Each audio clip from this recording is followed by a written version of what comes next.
TGCRequiem here. We are doing a deck tech, modern Grixis Reanimator. Um, this is just a fun deck. Every so often I just get the urge to throw Emrakul's at people or draw 7 off Grizzlebrand.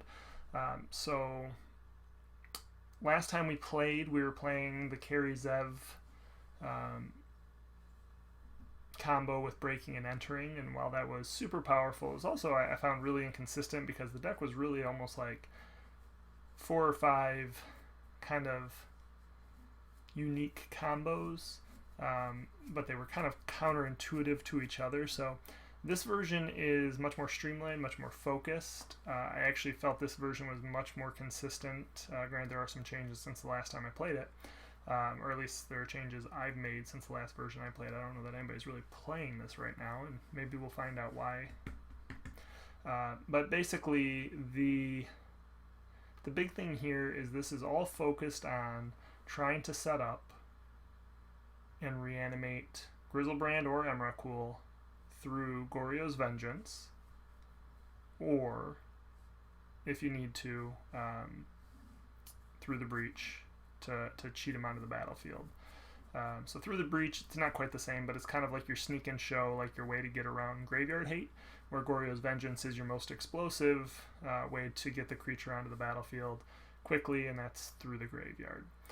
So just for reference, we're running 20 lands, 10 fetches, focus on black as the primary fetch. That way we have access to Swamp through Blood Moon. We can kind of so we have 7 black and 7 blue sources. That way we can get our our island and our swamps through Blood Moon.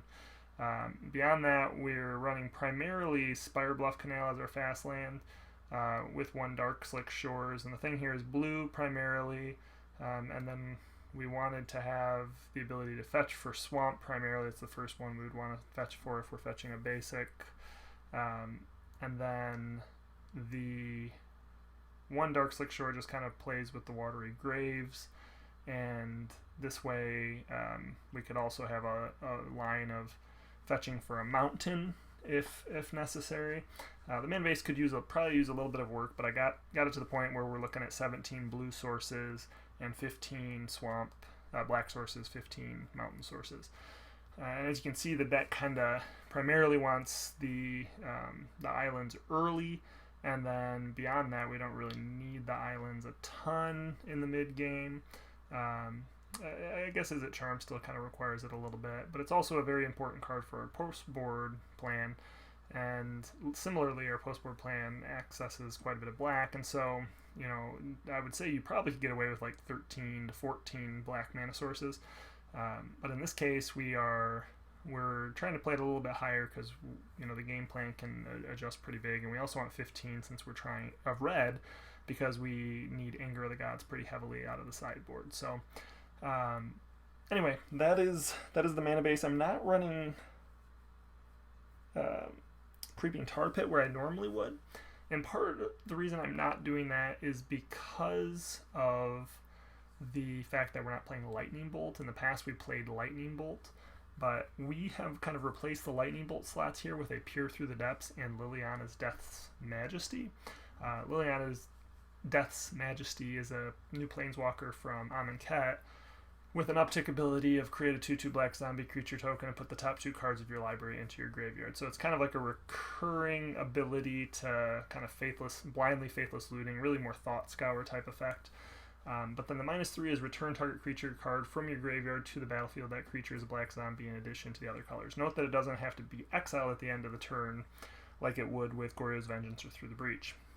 And while this card can pretty much only reanimate Grizzlebrand because Emrakul will shuffle trigger before, it offers us some game in the mid-rangey matchups where we just need to kind of buy some time. We could use Liliana to create, 2/2 zombies for blocking while, trying to set up our ability to, go for a reanimation with Goryo's Vengeance, and then the -7 destroy all non-zombie creatures. There are going to be situations where we need to Wrath.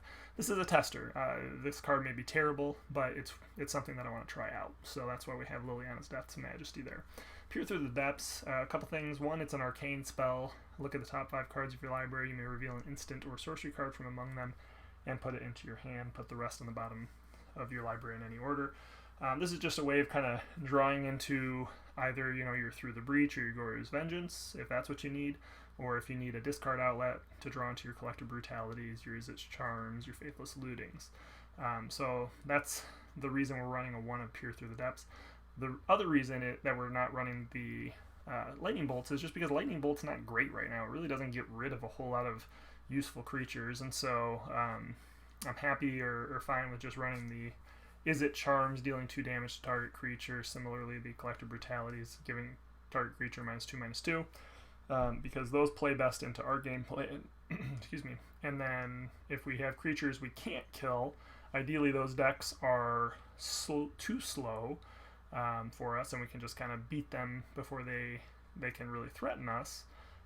Or, you know, those are going to be like your Death Shadow decks, and with the Death Shadow decks, we're just going to plan to post board into some Fatal Pushes and Painful Truth type things, and then, you know, maybe Jace Vryn's Prodigy to just ideally they're going to remove their, you know, removal, and then that way we can kind of use Jace to try and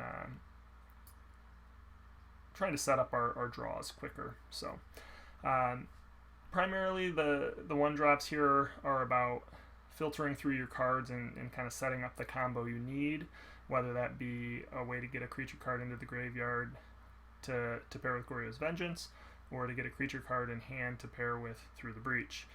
Simian Spirit Guide provides us kind of like a one-time use quasi-Lotus Petal effect to basically just, you know, run out our plans a little faster. So again, Serum Visions lets you draw a card, then Scry 2, kind of help filter, and then Sleight of Hand, look at the top 2, put 1 in your hand, 1 on the bottom. Faithless Looting kind of does the same thing. It is a slight card disadvantage, as is Izzet Charm here, and as we'll get to in a moment. But you can draw 2 cards, then discard 2 cards. The nice thing is the flashback is not card disadvantage, it's just card filtering. But it's very powerful because it both lets us filter our draws to set up our hand, as well as discard, and so we can use that paired with the Goryo's Vengeance to kind of enable our plan of getting Grizzlebrand or Emrakul, the Aeon's Torn, onto the battlefield. Izzet Charm has 3 modes, which are all super relevant and fantastic in this deck. The first one, counter target non-creature spell unless its controller pays 2. So the big one here, this helps you fight through counter magic. You can counter Karns or Ugins. You can counter Rest in Peace. You can counter Grafdigger's Cage, things like that. And so this card is, as far as I'm concerned, an auto-include 4 of, not just for that ability, but the other abilities of Izzet Charm deals 2 damage to target creature. Super relevant against the, you know, small go-wide creature decks that you're, you know, maybe an Emrakul is not going to be fast enough against. Also really good at breaking up the combos of, you know, collected counters, you know, the Vizier of Remedies deck. And then, again, the third mode is draw 2 cards, then discard 2 cards. And this is an instant speed spell, so it's really just, it gives you kind of everything you need to do in a various number of games. There certainly are matchups where it's not worth it, but they're few and far between. Collector Brutality is your other primary discard outlet behind Faithless Looting Izzet Charm. And so you have the ability to do one of 3 things here. Target opponent reveals their hand. You can choose an instant or sorcery card from their hand and then discard it. So this is good again for you know, attacking control decks to kind of find your slot.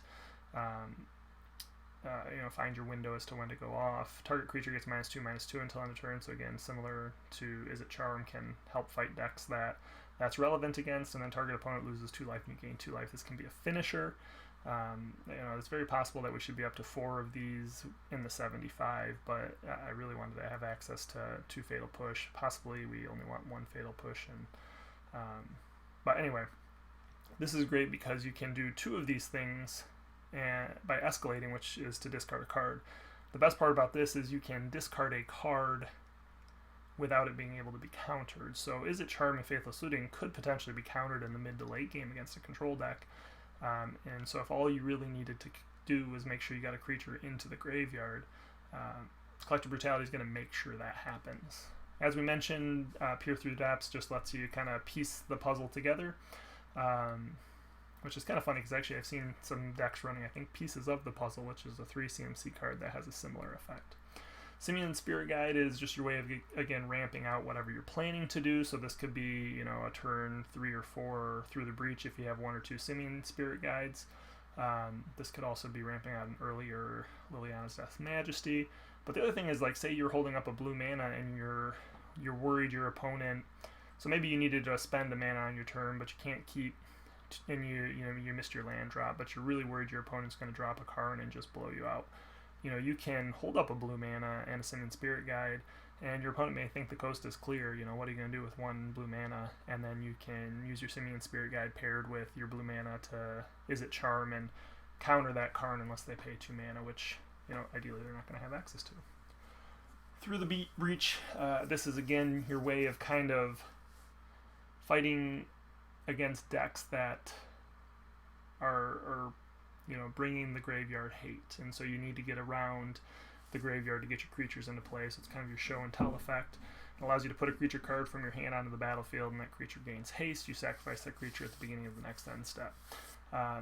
So, you know, this is your way of just basically cheating your creatures onto the battlefield with haste. Ideally, you do some damage with Emrakul, make them, you know, sacrifice 6 permanents, and then, you know, at that point, the creature exiles, but hopefully you've done enough damage to buy yourself the ability to win through a Collective Brutality, or just, you know, through drawing more cards and closing them out with another reanimation spell later after they, you know, and ideally they just don't have the ability to do anything because they had to sacrifice all their lands or something to that effect. So the key thing here is this has an ability, Splice onto Arcane, of 2 red. And basically what this says is as you cast an arcane spell, you may reveal this card from your hand and pay its Splice cost if you do add this card's effects to that spell. So why this is relevant, we have several other arcane spells. Obviously Through the Breach is arcane. Goryo's Vengeance is arcane, which also has Splice onto Arcane of 3. And now we've added 1 more arcane spell in Peer Through Depths. And so as an instant speed, these are all instant speed, but basically what you can do is you can cast one of these spells and then arcane on top of it. And so sometimes the games get long enough where you actually have, say, 6 mana. And so maybe on end step you try and Goryo's Vengeance a creature in your graveyard, and you splice the Through the Breach on top of it. So what that means is Goryo's Vengeance now has the Goryo's Vengeance's text as well as Through the Breach's text, but you don't actually put Through the Breach on the stack. That card stays in your hand. And so what happens is your opponent, now you're spending 6 mana, so that's, you know, certainly an investment, but your opponent now basically has to counter the card. Now they already had to counter probably the card anyway, but the thing is ideally you're putting them into a position where, you know, the better example is with Peer Through the Depths, I guess, than Goryo's Vengeance, though there are scenarios where this will work out. But say you play a Peer Through the Depths, and maybe your opponent would have let the Peer Through Depths resolve and hold up their 1 counter spell for your turn. Well, if you cast Peer Through the Depths and you have spliced Through the Breach on top of it, or if you've spliced Goryo's Vengeance on top of it, now that Peer Through the Depths, which was just basically a filtering card, becomes a reanimation spell. And your opponent probably can't afford to let it resolve, and so ideally they counter that spell, and then on your turn you just cast Goryo's Vengeance or Through the Breach, because again, that card was left in your hand. You basically just applied its effects on top of the other card. So that's part of why I'm running the Peer Through the Depths. It's possible you even want up to 2 Peer Through Depths rather.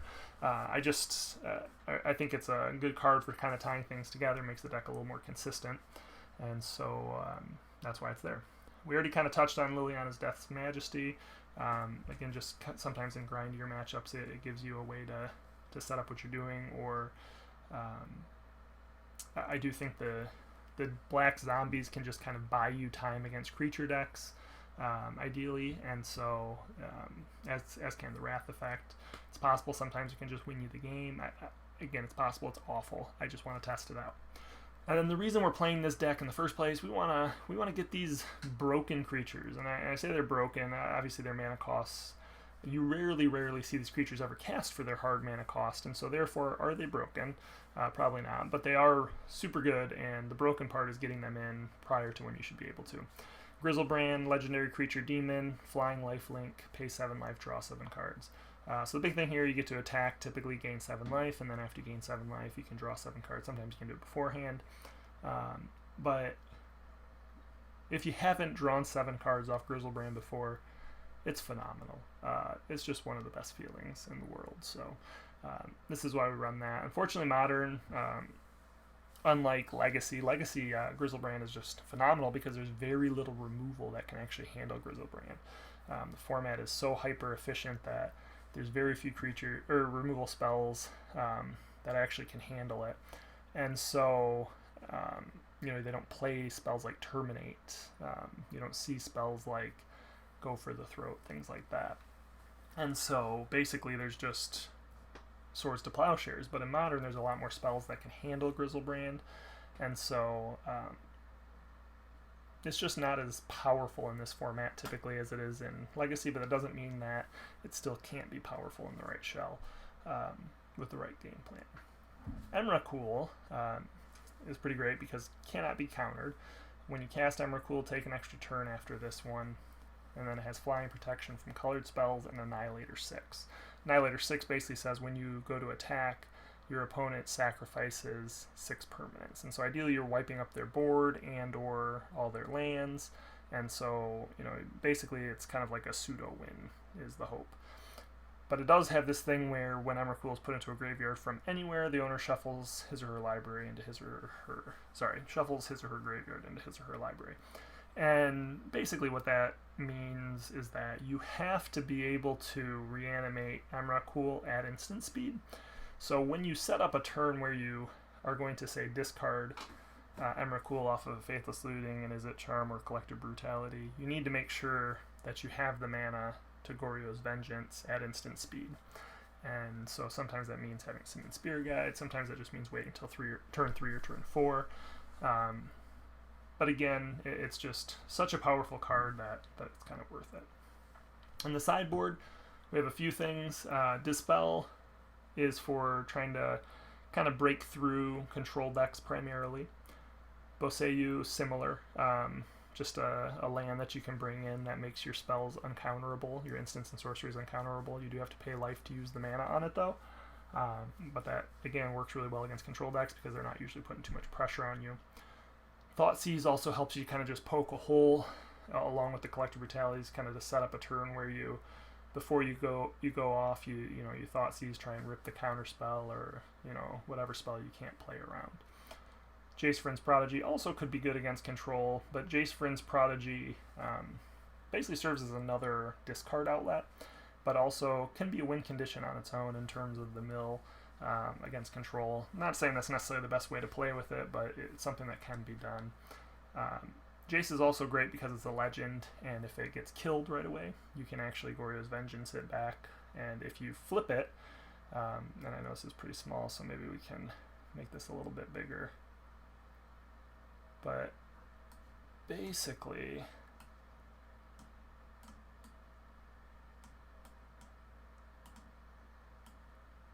if you draw a card, then discard a card, if there are 5 or more cards in your graveyard, exile Jace Vryn's Prodigy, return him to the battlefield transformed under his owner's control. So the big thing here is basically if you Goryo's Vengeance it has haste, you tap it, and if there's enough cards in the graveyard, it flips, becomes Jace Telepath Unbound. Well, Jace Vryn's Prodigy has to be exiled at the end of the turn, but Jace Vryn's Prodigy no longer exists, and so you have Jace Telepath Unbound, which does not have to be exiled, and so you basically get a permanent that gets to stay there for kind of pseudo forever. Echoing Truth just to handle problematic permanents like Leyline of the Void, Grafdigger's Cage, things like that. You certainly could or may want to, what am I trying to say here?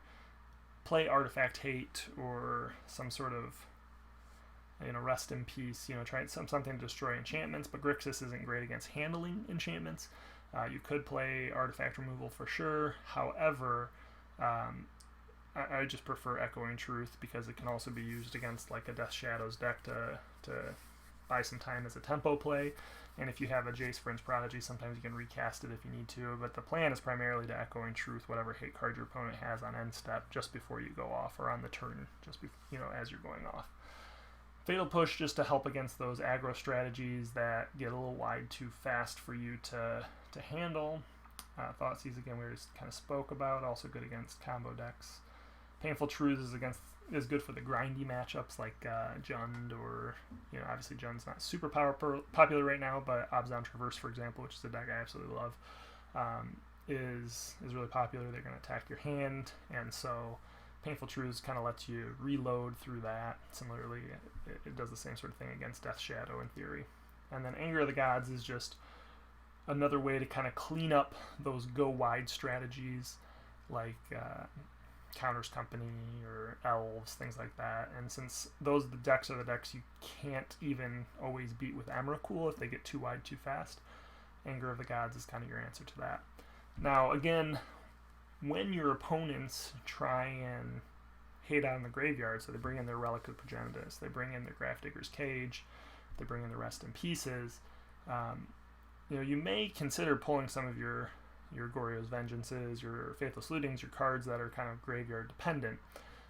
However, if your entire game plan is just 4 through the breaches, that's not going to be particularly great, and so we bring in a Quicksilver Amulet in those scenarios. Is just another way to kind of cheat the creature onto the battlefield, and in that case, it gives you kind of a fifth option to cheat it onto the battlefield directly without using the graveyard, while still maintaining a couple of these pieces to try and just beat them to the punch, right? You still have Is It Charm to potentially counter some of those graveyard hate spells, and so you don't necessarily want to pull all of your Goryo's Vengeances. So, anywho, I'm not sure if I've ever actually recorded this version of Grixis Reanimator, and so I just wanted to do a deck tech just in case. In worst case, it's a good refresher. Yeah, hopefully it's enjoyable. We'll see you in a little bit.